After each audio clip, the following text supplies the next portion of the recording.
ನಮಸ್ಕಾರ. ಇತಿಹಾಸದಲ್ಲಿ ಕೆಲವೊಮ್ಮೆ ಒಂದೇ ಒಂದು ಘಟನೆ, ಒಬ್ಬ ವ್ಯಕ್ತಿಯ ಸಾವು ಇಡೀ ಜಗತ್ತಿನ ದಿಕ್ಕನ್ನೇ ಬದಲಿಸ್ಬಿಡುತ್ತೆ. ಬನ್ನಿ, ಇವತ್ತು ನಾವು ಅಂಥದ್ದೇ ಒಂದು ಕಥೆಯನ್ನು ನೋಡೋಣ.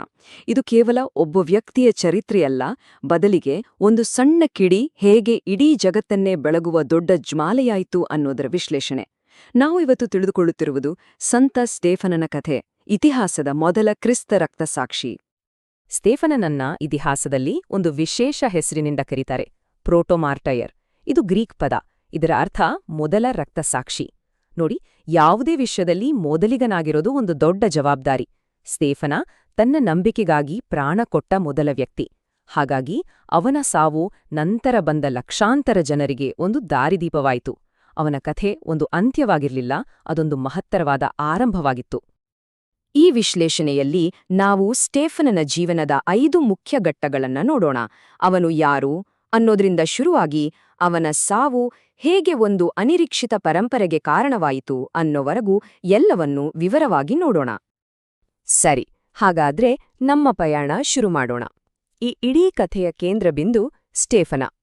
ನಿಜಕ್ಕೂ ಈ ಸ್ಟೇಫನ ಯಾರು? ಅವನ ಹಿನ್ನೆಲೆಯೇನು? ಸ್ಟೆಫನನ ಬಗ್ಗೆ ನಮಗೆ ಗೊತ್ತಿರುವುದೆಲ್ಲವೂ ಬೈಬಲ್ನ ಪ್ರೇಷಿತರ ಕಾರ್ಯಕಲಾಪಗಳು ಅನ್ನೋ ಪುಸ್ತಕದಿಂದ.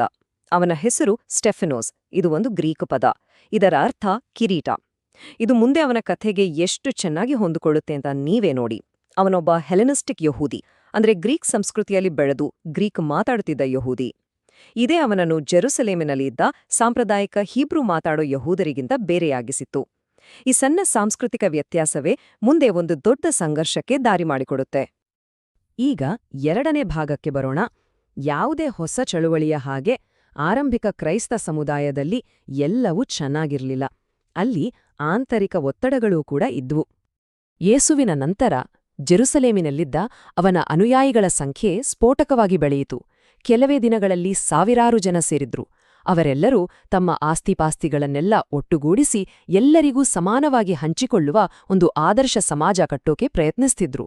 ಆದ್ರೆ ಇಷ್ಟು ದೊಡ್ಡ ಬೇರೆ ಬೇರೆ ಹಿನ್ನೆಲೆಯ ಜನರನ್ನ ಒಟ್ಟಿಗೆ ನಿಭಾಯಿಸೋದು ಅಷ್ಟು ಸುಲಭದ ಕೆಲಸವಾಗಿರ್ಲಿಲ್ಲ. ಆ ಸಮುದಾಯದಲ್ಲಿ ಮುಖ್ಯವಾಗಿ 2 ಗುಂಪುಗಳಿದ್ವು. ಒಂದು ಸ್ಥಳೀಯ ಅರಾಮಿಕ್ ಮಾತಾಡುವ ಹೀಬ್ರೂ ಯಹೂದಿಯರು, ಇನ್ನೊಂದು ಹೊರಗಿನಿಂದ ಬಂದ ಗ್ರೀಕ್ ಮಾತಾಡುವ ಹೆಲೆನಿಸ್ಟಿಕ್ ಯಹೂದಿಯರು. ದಿನ ಊಟ ಹಂಚುವಾಗ ನಮ್ಮ ಗುಂಪಿನ ವಿಧವೆಯರಿಗ ಸರಿಯಾಗಿ ನೋಡ್ಕೊಳ್ತಿಲ್ಲ ಅಂತ ಹೆಲೆನಿಸ್ಟಿಕ್ ಯಹೂದಿಯರು ದೂರ್ ಕೊಡೋಕ್ ಶುರು ಮಾಡಿದ್ರು. ಇದು ಬರೀ ಊಟದ ಸಮಸ್ಯೆ ಆಗಿರ್ಲಿಲ್ಲ, ಅದೊಂದು ದೊಡ್ಡ ಸಾಂಸ್ಕೃತಿಕ ಬಿರುಕಿನ ಸಂಕೇತವಾಗಿತ್ತು. ಈ ಆಂತರಿಕ ಸಮಸ್ಯೆಗೆ ಪ್ರೇಷಿತರು ತುಂಬಾನೇ ಜಾಣ್ಮೆಯ ಪರಿಹಾರ ಕಂಡುಹಿಡಿದ್ರು. ನಾವು ದೇವರ ವಾಕ್ಯ ಬೋಧಿಸೋದನ್ನ ಬಿಟ್ಟು ಊಟದ ವ್ಯವಸ್ಥೆ ನೋಡ್ಕೊಳ್ಳೋದು ಸರಿಯಲ್ಲ ಅಂದ್ರು. ಹಾಗಾಗಿ ಸಮುದಾಯದವರನ್ನೇ ಕೇಳಿದ್ರು, ನಿಮ್ಮಲ್ಲೇ ಒಳ್ಳೆ ಹೆಸರು, ಜ್ಞಾನ ಮತ್ತು ಪವಿತ್ರಾತ್ಮದಿಂದ ತುಂಬಿದ 7 ಜನರಂಗ ಆರಿಸಿ, ನಾವು ಅವರನ್ನ ಈ ಸೇವೆಗೆ ನೇಮಿಸುತ್ತೇವೆ. ಹೀಗೆ ಚರ್ಚ್ ಇತಿಹಾಸದಲ್ಲೇ ಮೊದಲ ಬಾರಿಗೆ ಡೀಕನ್ಗಳು ಅಂದ್ರೆ ಸೇವಕರು ನೇಮಕವಾದ್ರು. ಆಡಳಿತದ ಕೆಲಸಕ್ಕೆ ಅಂತ ನೇಮಕವಾದ ಸ್ಟೇಫನ ಮುಂದಿನ ದಿನಗಳಲ್ಲಿ ಹೇಗೆ ಒಬ್ಬ ಪ್ರಬಲ ಧ್ವನಿಯಾಗಿ ಹೊರಹೊಮ್ಮಿದ ಅನ್ನೋದನ್ನ ಈಗ ನೋಡೋಣ. ಆ 7 ಜನರಲ್ಲಿ ಸ್ಟೇಫನನ ಹೆಸರು ಮೊದಲನೆಯದಾಡಿತ್ತು. ಅವನನ್ನು ಆಯ್ಕೆ ಮಾಡಿದ್ದು ಊಟದ ವ್ಯವಸ್ಥೆ ನೋಡ್ಕೊಳ್ಳೋಕೆ. ಆದ್ರೆ ಅವನೊಡಗಿದ್ದ ಆಧ್ಯಾತ್ಮಿಕ ಶಕ್ತಿ ಅದಕ್ಕಿಂತ ಎಷ್ಟೋ ದೊಡ್ಡದಾಗಿತ್ತು. ಅವನು ವಿಶ್ವಾಸ ಮತ್ತು ಪವಿತ್ರಾತ್ಮದಿಂದ ತುಂಬಿ ಜನರ ಮಧ್ಯ ಅದ್ಭುತಗಳನ್ನ ಮಾಡೋಕೆ ಶುರು ಮಾಡಿದ. ಅವನು ಕೇವಲ ಸೇವಕನಾಗಿ ಉಳಿಯಲಿಲ್ಲ, ಒಬ್ಬ ಶಕ್ತಿಶಾಲಿ ನಾಯಕನಾಗಿ ಬೆಳೆದ. ಸ್ಟೇಫನೋ ಸಾರ್ವಜನಿಕವಾಗಿ ಸಭಾಮಂದಿರಗಳಲ್ಲಿ ವಾದವಿವಾದ ಶುರು ಮಾಡಿದ. ಅವನ ಮಾತುಗಳಲ್ಲಿ ಎಂಥ ತರ್ಕ, ಜ್ಞಾನ ಮತ್ತು ಶಕ್ತಿ ಇತ್ತಂದ್ರೆ ಅವನನ್ನು ಯಾರಿಂದಲೂ ಎದುರಿಸೋಕೆ ಆಗ್ತಿರ್ಲಿಲ್ಲ. ಬೈಬಲ್ ಹೇಳೋ ಹಾಗೆ ಅವನು ಮಾತನಾಡುತ್ತಿದ್ದ ಜ್ಞಾನ ಮತ್ತು ಆತ್ಮವನ್ನು ಅವರು ಎದುರಿಸಲು ಸಾಧ್ಯವಾಗಲಿಲ್ಲ. ವಾದದಲ್ಲಿ ಸೋಲಿಸಲಾಗದಿದ್ದಾಗ ವಿರೋಧಿಗಳು ಬೇರೆ ದಾರಿಯನ್ನೇ ಹಿಡಿದರು. ವಾದದಲ್ಲಿ ಗೆಲ್ಲಕ್ಕಾಗದೋರು ಸುಳ್ಳು ಆರೋಪಗಳ ಮೊರೆ ಹೋದರು.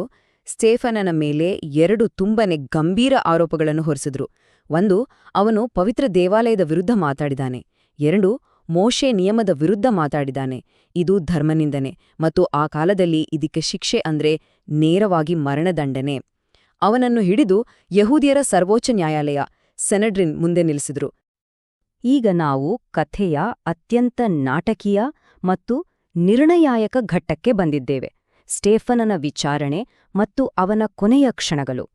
ಸಿನೆಡ್ರಿನ್ ಸಭೆಯಲ್ಲಿ ಕುಳಿತಿದ್ದ ಪ್ರತಿಯೊಬ್ಬರೂ ಕೋಪದಿಂದ ಅವನನ್ನು ನೋಡ್ತಿದ್ರು. ಆದ್ರೆ ಸ್ಟೇಫನನ ಮುಖದಲ್ಲಿ ಭಯದ ಲವಲೇಶವೂ ಇರಲಿಲ್ಲ. ಬದಲಿಗೆ ಅವನ ಮುಖ ದೇವದೂತನ ಮುಖದಂತೆ ಹೊಳಿತಿತ್ತು ಅಂತ ಬೈಬಲ್ ಹೇಳುತ್ತೆ.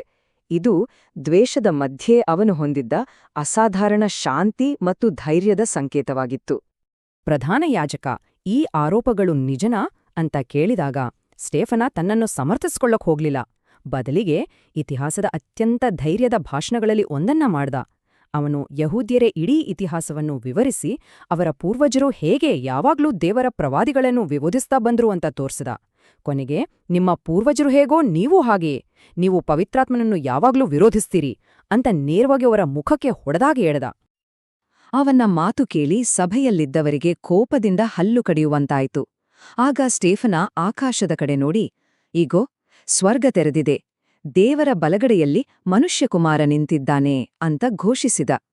ಯೇಸುವನ್ನ ದೇವರಿಗೆ ಸಮನಾಡಿ ನಿಲ್ಲಿಸಿದ ಈ ಮಾತು ಅವರ ಪಾಲಿಗೆ ಅಕ್ಷಮ್ಯ ಅಪರಾಧವಾಗಿತ್ತು. ಅಲ್ಲಿ ಸೇರಿದ್ದ ಜನ ಕಿವಿ ಮುಚ್ಕೊಂಡು ಒಂದೇ ಸಮನೆ ಕಿರುಚ್ತಾ ಅವನ್ ಮೇಲೆ ನುಗ್ಗಿದ್ರು.